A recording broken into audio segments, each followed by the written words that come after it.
అది కూడా ఈరోజు రాష్ట్ర వ్యాప్తంగా వర్షాలు పడుతూ మరి వాతావరణ శాఖ కూడా ఈరోజు పోవద్దని చెప్పిండ్రు. అయినా సరే పొంగులేటి శ్రీనివాసరెడ్డి గారు నేను సీతక్క గారు అనుకుంటే మరి ఒకసారి ప్రోగ్రాం ఇచ్చినాక పోకుంటే అది మంచిగా ఉండదని చెప్పి మరి రావడం జరిగింది. ఈ మారుమూల ప్రాంతంలో గోదావరి నది జలాల ఒడ్డున మనం ఈ సమీక్ష చేసుకోవడం నాకు ఎంతో ఆనందం, సంతోషం, సంతృప్తి అని చెప్పి నేను మనం చేస్తున్నాను. నేను ఒక మాట ఇస్తున్నా. ఈరోజు సోనియా గాంధీ గారి ద్వారా శంకుస్థాపన చేసిన దేవాదుల లిఫ్ట్ ఇరిగేషన్ ప్రాజెక్ట్కి మా మనసుల్లో కాంగ్రెస్ వాదుల్లో ఓ ప్రత్యేక సార్థకత ఉంది. 100% మార్చి 2026లో మళ్ళీ సోనియా గాంధీ గారి ద్వారానే ఈ దేవాదుల ప్రాజెక్టు పూర్తి చేసి మరి ఇనాగ్రేషన్ కార్యక్రమం కూడా పెట్టిస్తామని చెప్పి నేను మనవి చేస్తున్నాను. రాష్ట్రంలో ఇరిగేషన్ శాఖ గురించి గతంలో జరిగిన విషయం, ఇప్పుడు జరుగుతున్న విషయాలు కొన్ని మీకు చెప్పాలి. గత 10 ఏళ్లుగా కేసీఆర్ ఆయన కుటుంబ సభ్యులు ఇరిగేషన్ శాఖని సర్వనాశనం చేశారు. తెలంగాణ రాష్ట్రంలో ఇరిగేషన్ శాఖని అడ్డం పెట్టుకొని ఒక డెకాయిటీ చేసిన, ఒక దొంగతనం చేసింది. వాళ్ళు మీరు ఏ ప్రాజెక్టు ముట్టుకున్నా వేల కోట్ల లూటీ జరిగింది.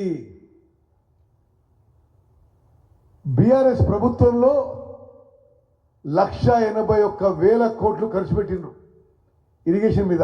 1,81,000 కోట్లు ఖర్చు పెట్టిండ్రు.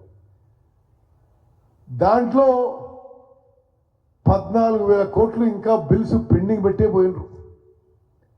ఈ 1,81,000 కోట్లు ఎవరి సొమ్ము ఖర్చు పెట్టినాయా?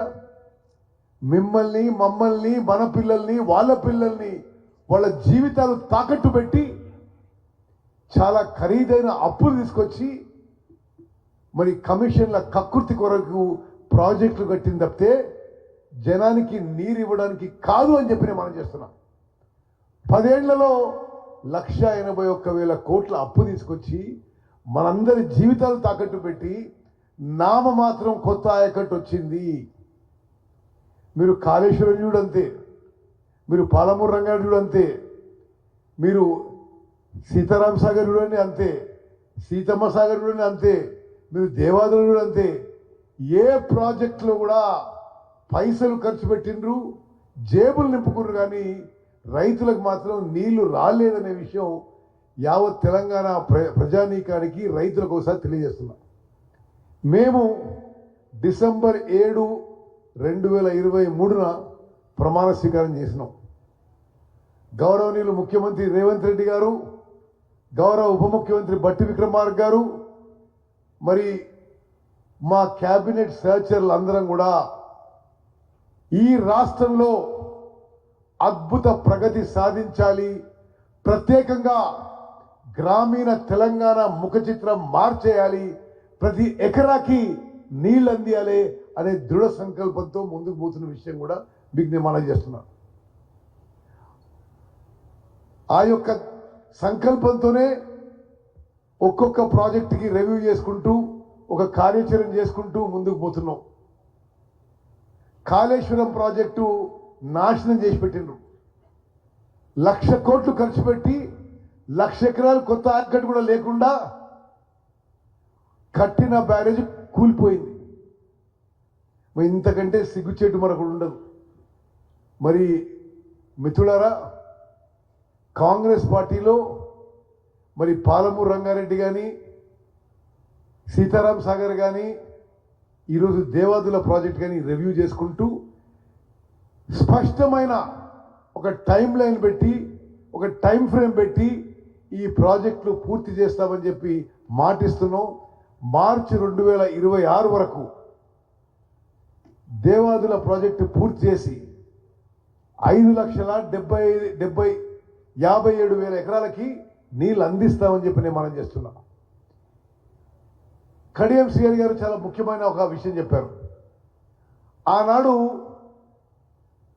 సమ్మక్క సారక్క బ్యారేజ్ కట్టినప్పుడు మినిమం 71 మీటర్స్ లెవెల్ కంటే ఎక్కువ ఉంటేనే నీళ్ళ లిఫ్టింగ్ పాసిబిలిటీ ఉండేది.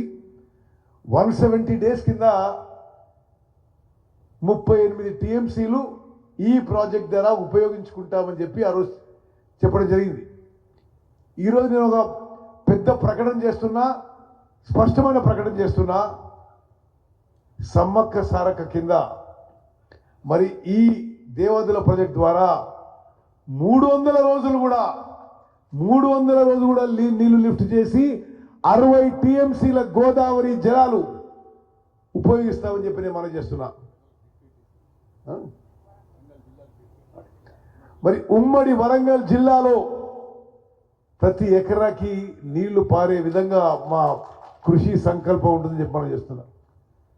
హనంకొండ, వరంగల్, కరీంనగర్, భూపాల్పల్లి, ములుగు, జనగాం, భువనగిరి, సూర్యాపేట జిల్లాలకి ఈ ప్రాజెక్టు ద్వారా నీళ్లు చేరుస్తామని చెప్పి కూడా నేను మనవి చేస్తున్నా.